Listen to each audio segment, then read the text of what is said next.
running back position has been a free agency frenzy, or maybe not as much. Unless you're the Miami Dolphins, Bloom, I guess. When we look at what the Dolphins have added on this St. Patrick's Day, everyone's talking free agency and the frenzy, but I'm like, what frenzy? At running back? Yeah, at running back. They're looking for their pot of gold. Leprechaun guarding it. This is a position that Dolphins have ignored, either by design or by accident. And you bring in Mike McDaniel. He wants to be reunited with Raheem Mostert. And then we had a few players, J.D. McKissic and Antonio Gibson, and now Chase Edmonds, where there was a moment that we were ready to be all in on Chase Edmonds as potentially the lead back. Certainly $6 million a year is lead back money now. That's James Conner got $7 million a year, but they bring in Raheem Mostert, a 1 year, $3.125 million contract. At the same time, is this going to play out like Elijah Mitchell? Well, was supposed to be Trey Sermon. Sorry, Matt.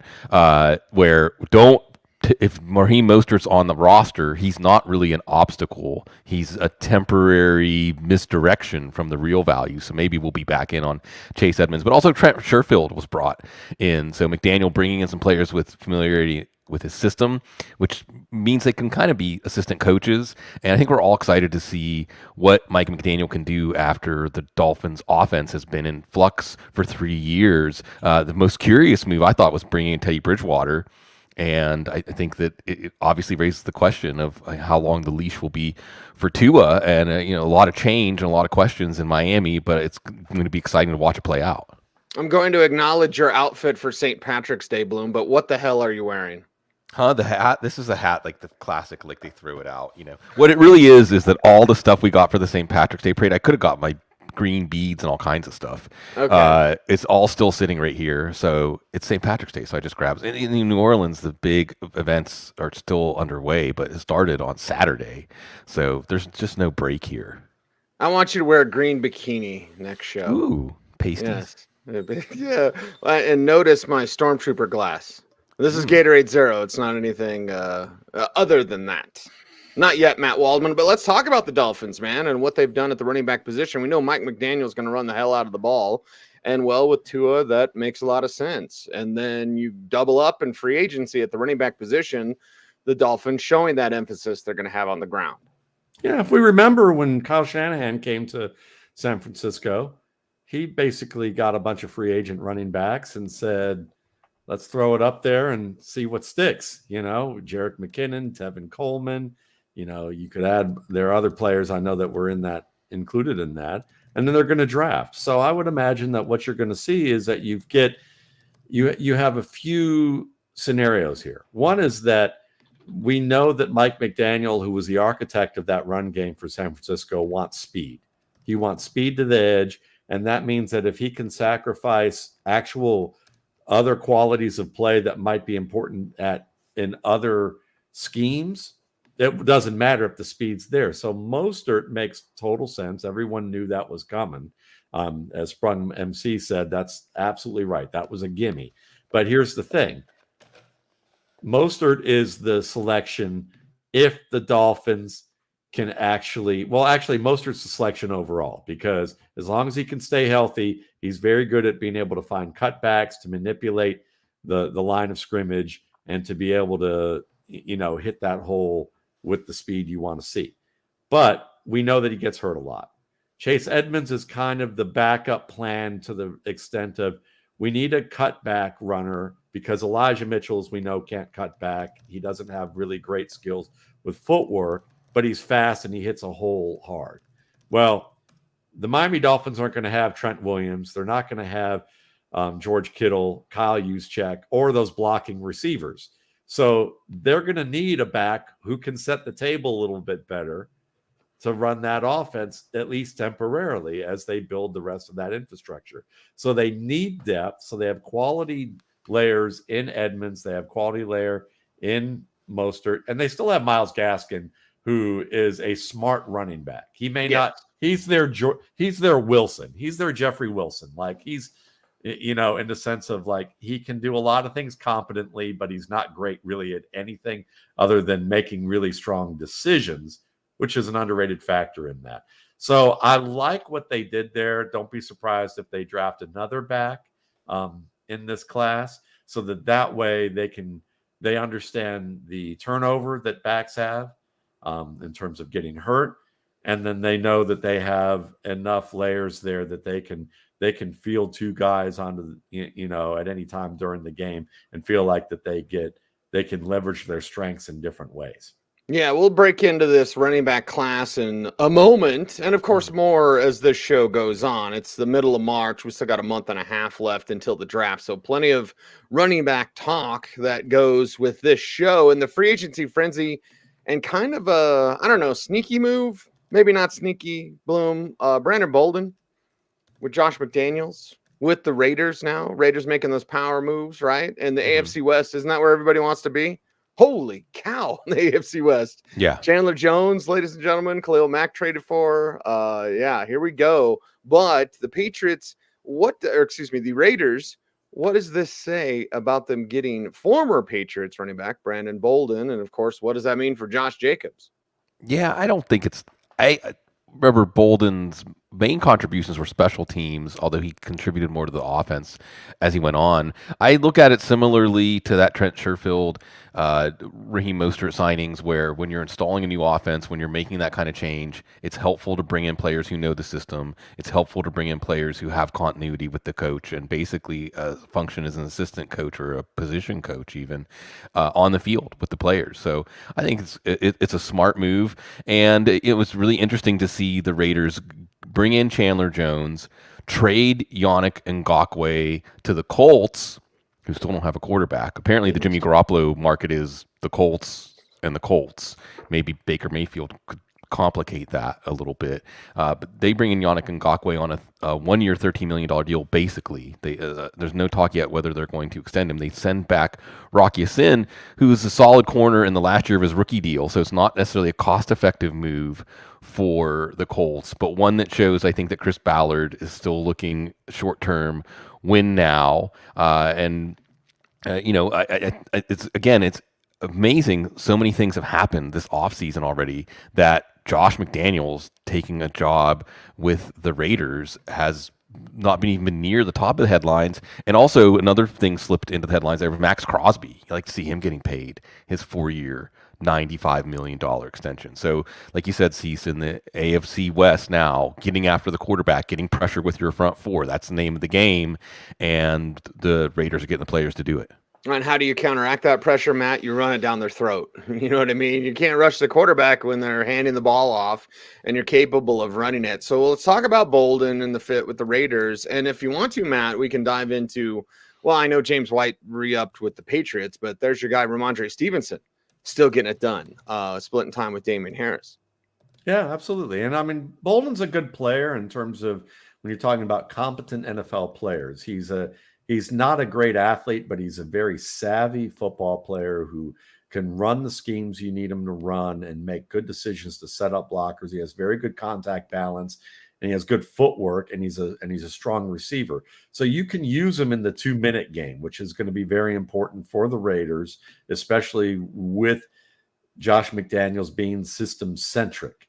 And when you're a system-centric guy, as Bloom, went in detail to talk about, and very accurately, this is the guy that you need to help, the rest of the running backs get on the same page. And then he can help the offense overall, because there's a reason he was in New England for as long as he was, over a lot of guys who were more athletic, who were maybe better runners than he was. But, he understands how to play multiple roles on that team. So, yeah, he's a valuable addition kind of behind the scenes. And then for New England, yeah, it certainly helps that it helps the cause for a guy like Stevenson and Damian Harris. Stevenson will probably get every opportunity to compete with Harris for the lead role this year.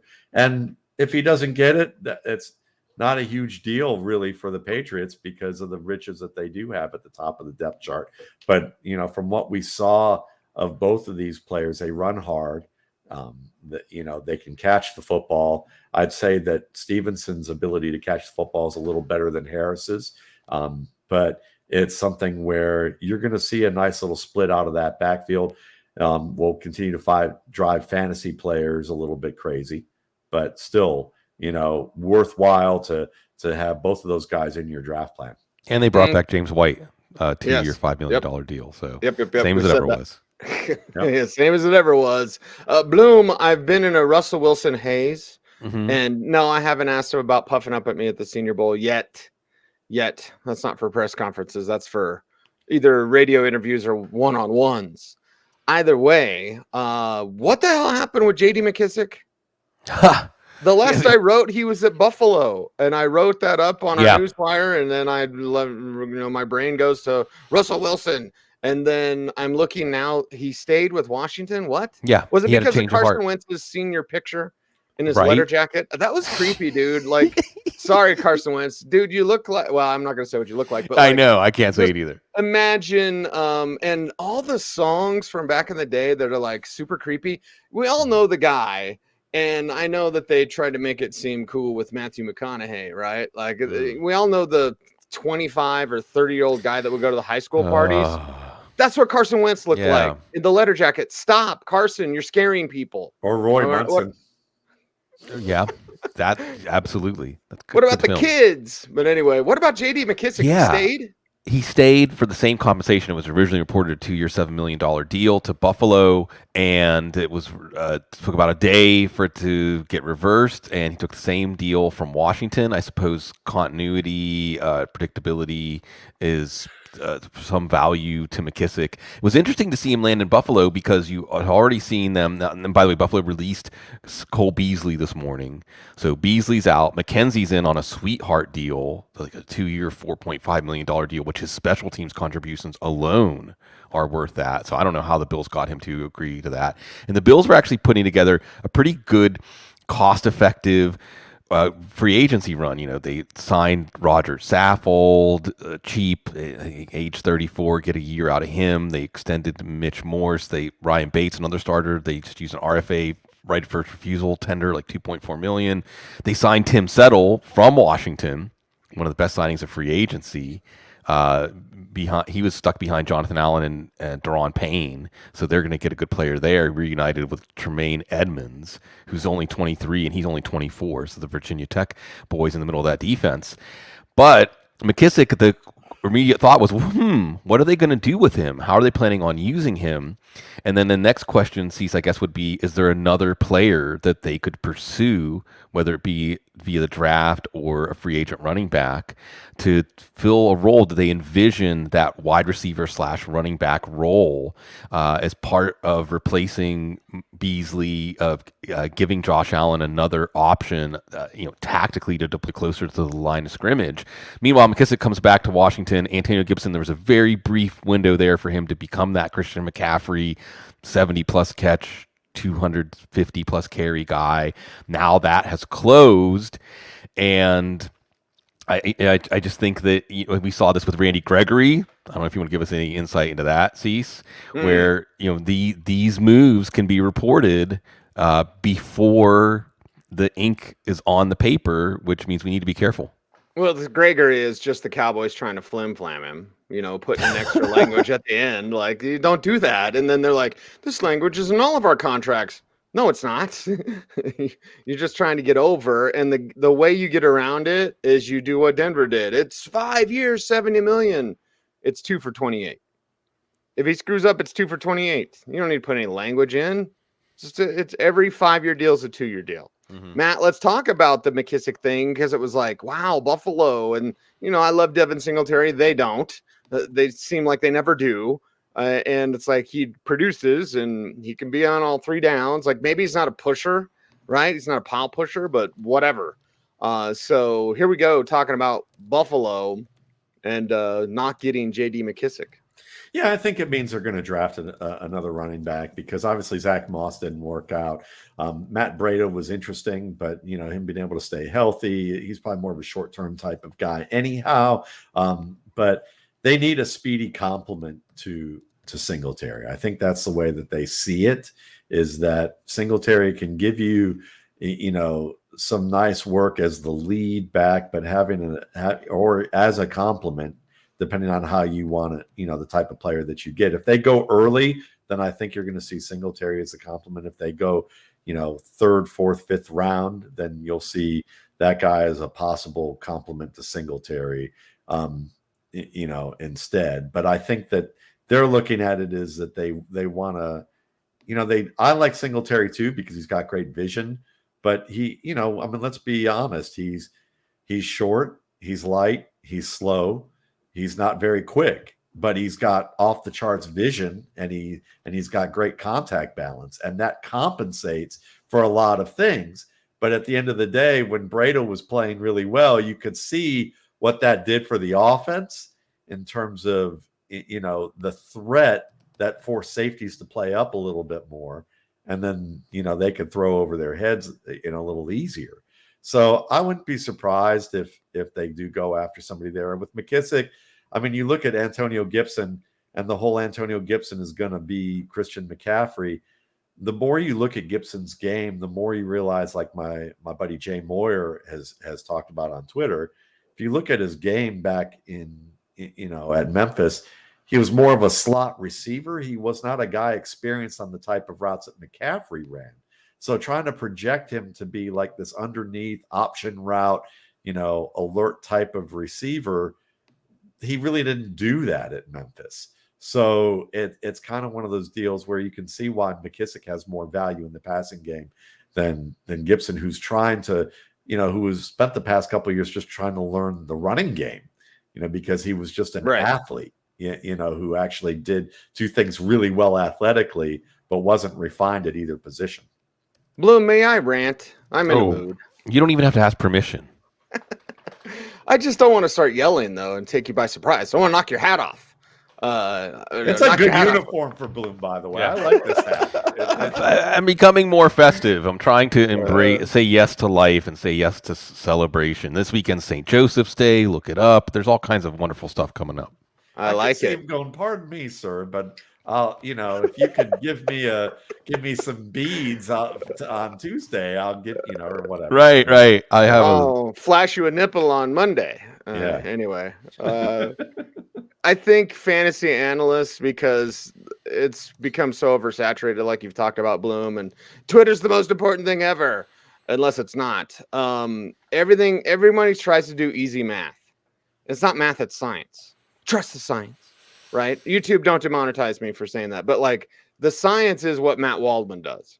The science is what Sigmund Bloom does. The science is the real meat of fantasy football. And for me, in observing this industry and being part of this industry for 2 decades, basically, and there's too much easy math, quick hot take, it's really infiltrated a little bit too much, Bloom, in my opinion. So a little mini rant there. Yeah, but your uniform makes me happy. So thank you. Yeah, well, we should may the luck embrace you, right?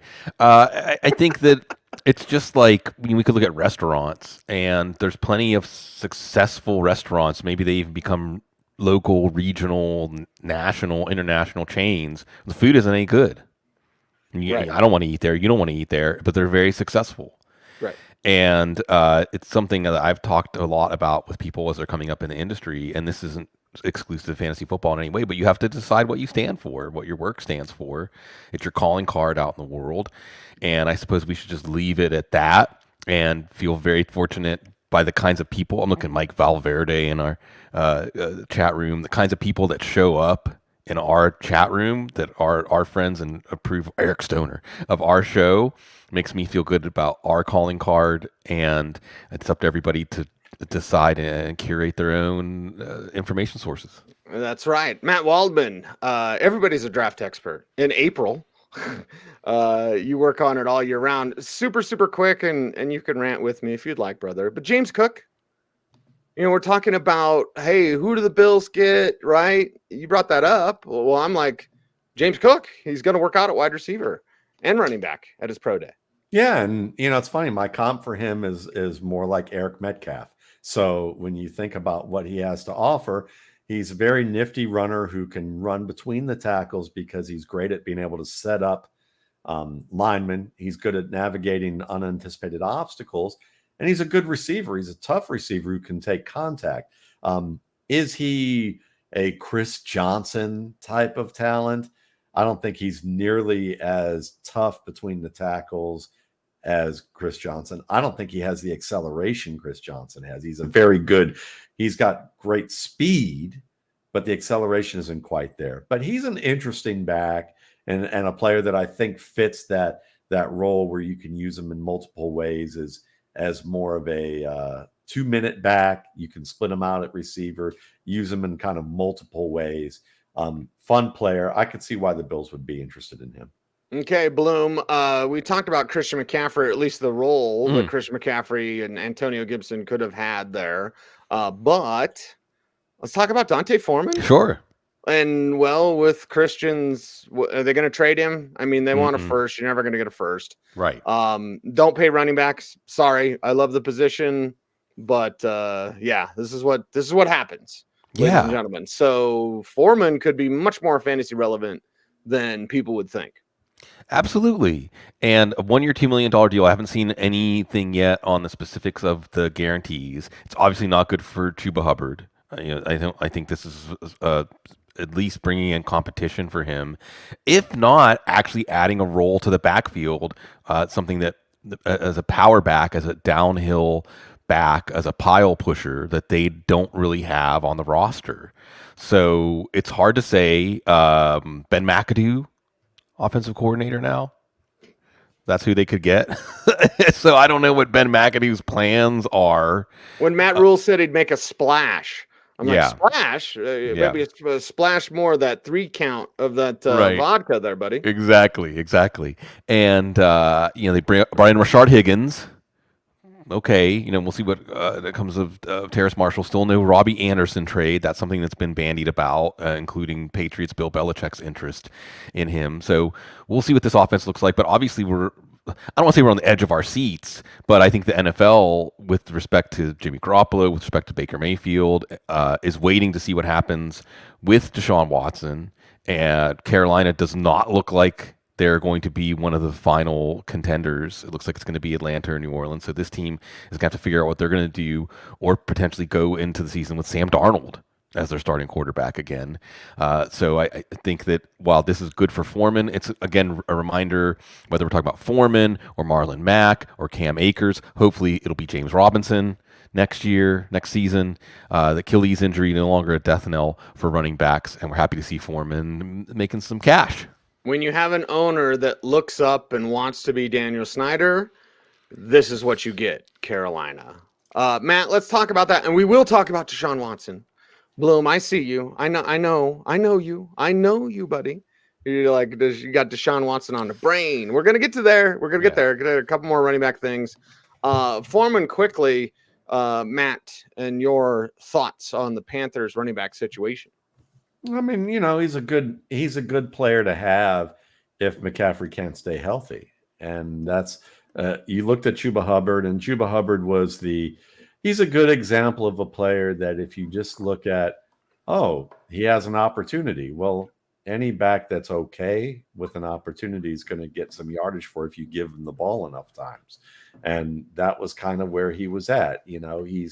He still has some work to do as a developmental guy. He's got a lot of speed, but a player that, like Tevin Coleman or Darren McFadden, he could run, 15 yards downhill, not know how to drop his pads, and get run over by a 170-pound guy who's at a standstill meeting him there. He just didn't have that. There's some things with his game that are limited. Whereas with Dante Foreman, you understand that he can be that power back. He can get some of the tough yards for you. And I think that's what they're looking for, is that complement to McCaffrey, because McCaffrey has the speed, agility, and vision to get the tough yards for you when there are no creases. But you can't expect that from most running backs unless they're bigger guys, because Chuba Hubbard just isn't going to. Most backs, Chuba Hubbard to Christian McCaffrey's size don't have that skill. So it's a nice signing. It's kind of a hedge. Bloom, let's tie a bow on this running back conversation. And as I channel my inner Ed Piskor, and only Jason Wood's going to get that reference, because, yes, it is a comic book reference. But either way, were you expecting James Conner to get paid like that? Not quite, but here's the good thing, right? This is a 3-year, 21 million, but 13.5 million guaranteed, which is great for Connor. 13.5 million guaranteed is about as much security as you're going to get as a running back these days, and it assures that he's going to be on the team for the next 2 years. And when you add in that they had him for 1.75 million last year, it's going to be a bargain over the life of the contract, even if he doesn't play the third year. So I think that they were happy with what they got. I do think they're going to need to manage his load. We did see the familiar story from Pittsburgh where once you use him as an every down bell cow type back, then you're burning the candle at both ends. And once there's something that puts him on the injury report, it's probably going to cascade or otherwise be something that keeps him from getting back to the form he was showing before the injury seal was broken. That being said, this is like backwards looking analysis. I want to say it was a pretty brutal year at running back last year, and I don't know, I haven't checked the numbers on this, but I had seen that he was running back 5 last year in fantasy leagues. Now, I don't know if that's cumulative or points per game, but he was a running back 1 for fantasy football last year, and that was even with Chase Edmonds there for splitting the load with him for a good part of the season. We'll see the other shoe dropping. I don't know if this is the last move they're going to make. They've got Jonathan Ward. They've got Eno Benjamin. They don't seem to believe in Eno Benjamin at this point. I want to say Jalen Samuels is on the roster there too. But for Connor, you got to feel good for him because the league just kind of shrugged their shoulders at him in free agency. He got the same deal that Malcolm Brown got. And now he proved himself. And I think the Cardinals are a very difficult team to make sense out of all their moves, but in this case, just the status quo in the backfield also helped their red zone offense. Made a lot of sense at a price. What does $7 million a year get you at other positions, guys? What does $7 million a year get you? Like we're seeing cornerbacks, Teddy Bridgewater, right? I mean, the Case Keenum is $7 million a year. You know, so $7 million a year for a running back who was durable, who was a good all-around running back, a versatile running back. I mean, that seems like even though it's big money for a running back in terms of team construction, it's easy to take on. I don't even think you can get Zay Jones for $7 million a year. DJ Chark. Well, if the Cardinals don't like Eno Benjamin, Matt, they can always draft Rachaad White. Let's talk about this and this running back situation with James Conner. Yeah, then they're getting Kalen Ballage again. So, Rashad's an interesting player because he can catch the ball very well. And he has some nice speed. There isn't an open hole with a linebacker at the other end of it that he doesn't try to avoid. So he's not a tough runner. He should be a tough runner, but he's not willing to be that at this stage. Part of it is I think that he thinks it's not because he's a wimp. It's just that he thinks that he's faster than that. So he's always running to open space. And part of the problem with a lot of these backs is that they run to the open space as opposed to running towards the favorable leverage. So I think when you look at a guy like White, he's a guy that he's going to get overdrafted. And in the right system, he'll probably fit well because of his speed, but he's not the ideal back there. Algier is interesting. I think he's a favorite for a lot of people because he's got that nice walk-on story, played linebacker, that kind of thing. I think he underestimates angles. He either overestimates his burst or underestimates the angles that defenders have. I like him more as a backup long term, maybe a Brandon Bolden-esque type of player, more than I like him as a future starter. If I were to look for the Cardinals and think about types of players that they could get, that would be interesting. I don't think those two are high on my list, for that particular team. Okay, Matt, please tell me, because you have a beautiful backyard, beautiful, beautiful, beautiful scenery, beautiful home. Please tell me you have like a rocking chair on your back porch. So I just want to see Matt Waldman like with an old pipe, right? Like the old wood pipe, and sitting on your back porch, rocking chair, got the water right there, right? You can hear the sound. Not yet, but let's just say I've had a hammock for about 20 years, so I'll definitely be rocking in that hammock. Oh yeah, when yeah, the time for sure. comes, but we're not quite there yet. Here, I'm buying a hammock. I just got to clear off the foot of snow that we got today in Roxborough. Anyway, it is the Audible Live here. It's Cecil Lammey, Sigmund Bloom, Matt Waldman. Make sure to do all those YouTube things, like, comment, share, subscribe, hit the notification bell so that you never miss a vid, and it actually works, kind of. Make sure you're still subscribed and all those sorts of things. It's YouTube and whatever. Also, watch the end of the video. That helps the YouTube algorithm, as does the catchy headlines that are very hooky for everyone out there. Bloom, we like to be hooky. We like to play hooky. Play hooky, yeah. Yes, of course. Well, we've made careers out of that. But anyway, Deshaun Watson, man. Yeah. Brought it up. It seems like New Orleans, although Atlanta snuck in there. And he was a ball boy for the Falcons. Right. And Arthur Blank loves him. It seems like they say you can never go home, but maybe you can. Yeah. There's so much to tease out here. It seems like at this point we can't just yada the outstanding civil cases and what it still means that we don't know or can't verify or can't dismiss about Watson's off-field behavior.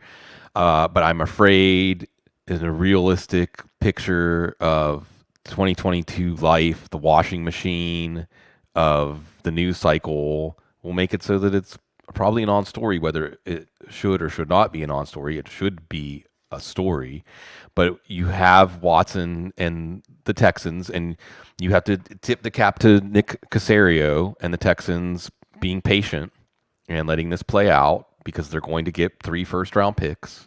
And I don't know, Ryan Ramczyk, you saw the Saints make moves this morning to open up $30 million in cap room. So you can put those things together. Now, that being said, the Browns released J.C. Tretter and Austin Hooper, potentially in preparation for a move. Then we talk about Baker Mayfield and Deshaun Watson and the breakup, and the Browns getting out there via Chris Mortensen that they want an adult as their quarterback. So lots of intrigue. The quarterback soap opera continues, but we should get a decision, and then that will, and we, another thing that went under the radar, Kirk Cousins getting that extra year for $35 million from Minnesota to keep him there for 2023. Maybe Matt Ryan could become available depending on Deshaun Watson's choice. But you have to consider, doing a little preemptive analysis here. If Deshaun Watson ends up in New Orleans, I mean, can they patch things up with Michael Thomas? Will Michael Thomas be the same? Alvin Kamara. Will they get any other help besides Michael Thomas? Right. I mean, can they even, with the cap situation? Yes, they can restructure and push all this money off to the future, but 2023, 2024, they're going to have to pay the full price for Malcolm Jenkins, for Cam Jordan in these late career years. So there still will be a price to pay for this.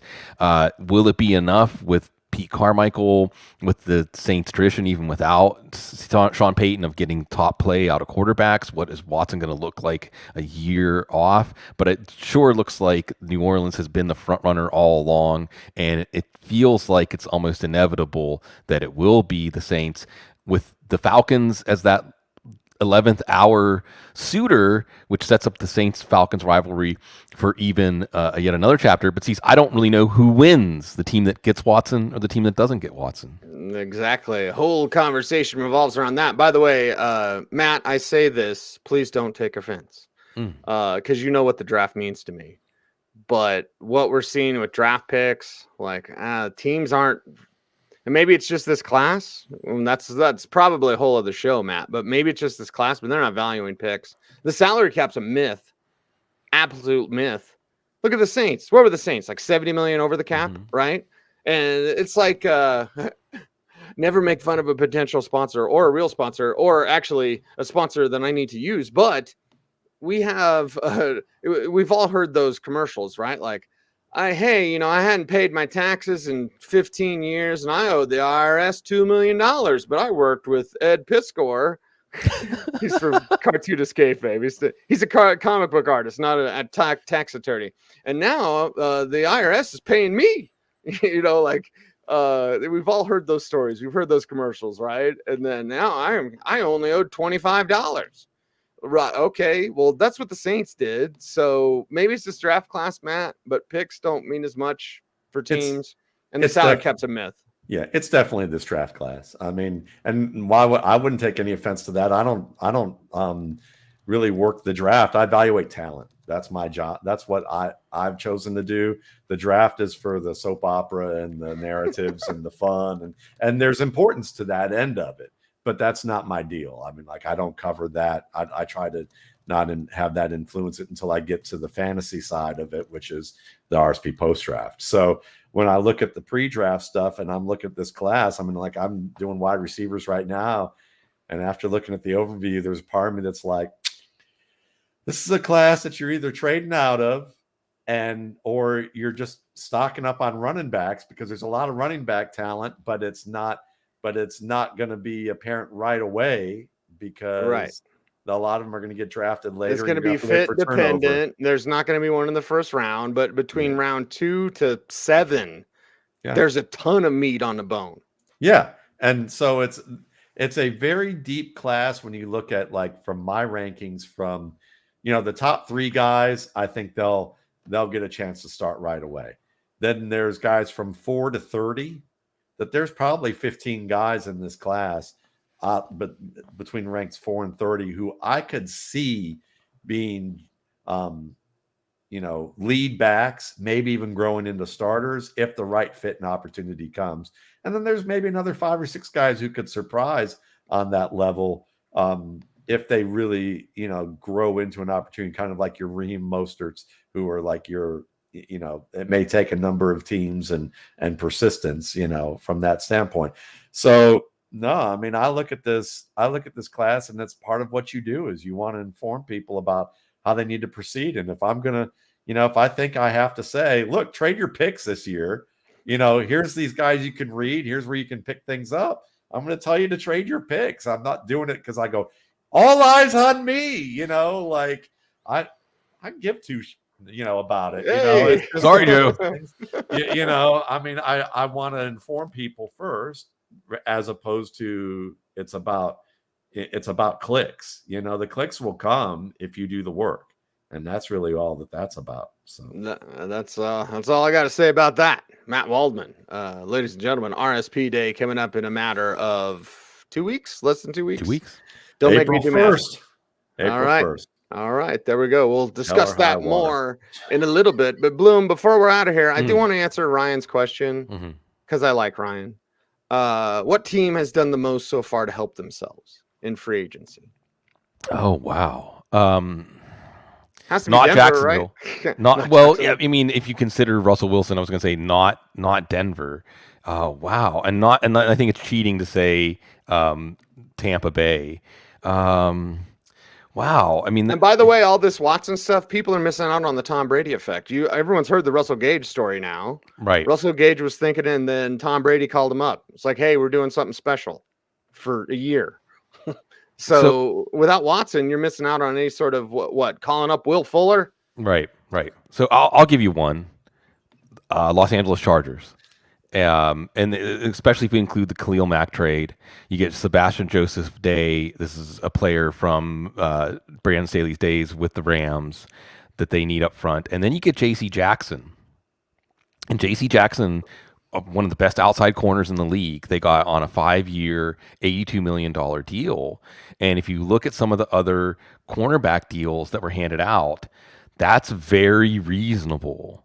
I mean, DJ Reed went for $11 million a year. I think one of the stories that hasn't really been talked about in free agency is defensive tackles, cornerbacks, and wide receivers. The $10 million a year mark is pretty trivial now. Like average replacement level starters or role players even are getting $10 million a year. So you give me J.C. Jackson, you have him with Asante Samuel. I know they're not going to have Chris Harris, but I think that Brandon Staley in the defense was what let down the Chargers. So for them to come out and get Mack, Jackson, and Joseph Day means that they're focusing their resources where they need to be.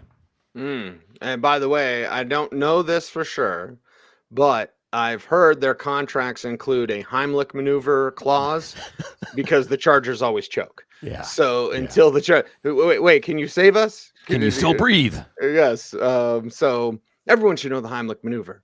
But the Chargers always choke until that changes. Like, hey, congrats, Chargers! You won March. Win in December. Win in January.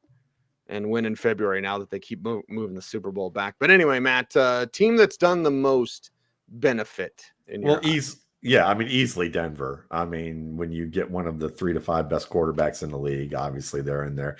I would jokingly say Cleveland for the fact that they've declared that they finally declared what everyone knows, which is that Baker Mayfield was a great quarterback at Oklahoma. And that he was not the college talent that or not the pro talent that he should be, and that they know that they're going to have to move on at the end of this year. If not, and they're going to have to draft a quarterback. They're going to wind up drafting a quarterback, and they've fallen behind. My biggest hope was they would get Matt Ryan.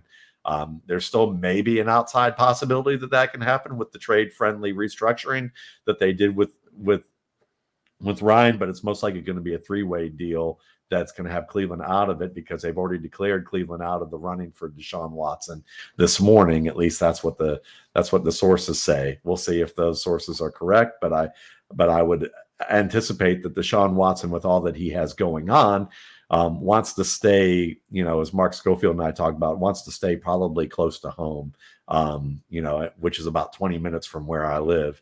And so, after everything that he's been through, whether it's a mixture of criminal pervy behavior or naivete, or a mixture of both, he's probably would like to stay close to home at this point.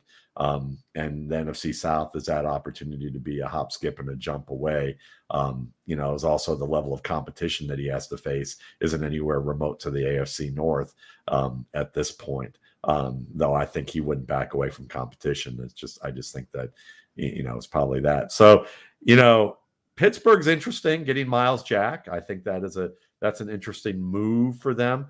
Getting Trubisky as a bridge for whoever they draft and go up. I think I would love to see Willis there, just from the standpoint of that they can use Mitchell Trubisky as the crash test dummy until they get Trubisky there. I mean, really, he's a cautionary tale. They can run him until he gives out. And they can use that offense like they would with Willis, in the same way they did with, in Baltimore with Flacco and Jackson, except Flacco couldn't run like he used to way back in the day. Trubisky still has the legs. So if they want to put Trubisky through the meat grinder and know they only have to pay 2 years for that, no big deal. So I kind of like what they did to set the stage there. So I mean, to me, those are just some more of the interesting ones as opposed to who won it, but I even like some of Cleveland's moves in terms of, getting Jakeem Grant as a return specialist. I kind of dig what they did there. Getting Amari Cooper to replace Odell Beckham. If you're going to replace Odell Beckham, get that. And he plays a very nice Roddy White type of football. So if, I'm the lone voice in Atlanta trying to recruit Matt Ryan to Cleveland, Ohio, but that would be what I would like to see, because I think it's a perfect fit for what they would do with their offense. And it's the only player they're going to be able to get with, other than Garoppolo, and Garoppolo is a far second to Matt Ryan in terms of who could compete with the big boys in the AFC West with the quality of team that they have to keep it, to actually have a chance. Because this is what I feared with Baker Mayfield 2 years ago. I told Browns radio after their second year, they were like, "What do you think now?" And I'm like, the same thing. He's Jeff Garcia. And my biggest fear for Cleveland is they're going to get into a Super Bowl window. They're going to have a great team around them. And now they're going to realize that they don't have the guy who can make those 3 to 5 plays a game to win it. And now what are they going to do? And here we are. Russell Wilson's gone. Deshaun Watson, they're out of that.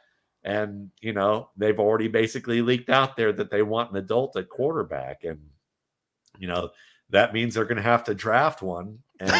And that's going to be This interesting. is a bad year to draft one. This is a bad year to draft one. Yeah, so Cleveland's Cleveland's in a situation that at least it'll be fun because it'll be Cleveland. It'll be Cleveland with either a lame duck Mayfield versus Trubisky. So we're all in the same boat, friends. You know, we're gonna have fun seeing how this plays out at 3rd and 4th in the division. But then again, the Bengals were the whipping boy last year, and look how that turned out. So you just never know at the end. It's like Baker Mayfield was driving the shaggin' wagon and saw the Steelers are like, pick him up, Mitchell Trubisky, let's go. Let's sing Kumbaya, or Mockingbird to be more precise, Bloom. Tying a bow on today's program, what was more pathetic, Baker Mayfield's press release of feel sorry for me, or Drew Lock's press release about playing in front of the 12th man? Oh, yeah. I was like, he's going to get cut. No. What does he mean, the preseason? Do they do practices? Do they do scrimmages? I should reach out to my Seattle friends. And oh boy, my Seattle friends have a lot to say. But anyway, I was like, he's going to get cut. How's he going to play in front of the team? Yeah. And maybe a little shade of the thousands of Drew Lock stands that gave you all that trouble for all those years. But they're still sticking up for him. Look at that stupid release. They're still like, we love you, Drew. Big fan. You screwed you over. No. Never got. I'll leave us with this, Cease. I wanted to do an Irish blessing for today. And you know, there's the short but sweet ones like, may the good Lord take a liking to you, but not too soon. But I'm going with a classic. I most people probably know this one. May those who love us, and those who don't, may God turn their hearts. And if he doesn't turn their hearts, may he turn their ankles so we'll know them by their limping.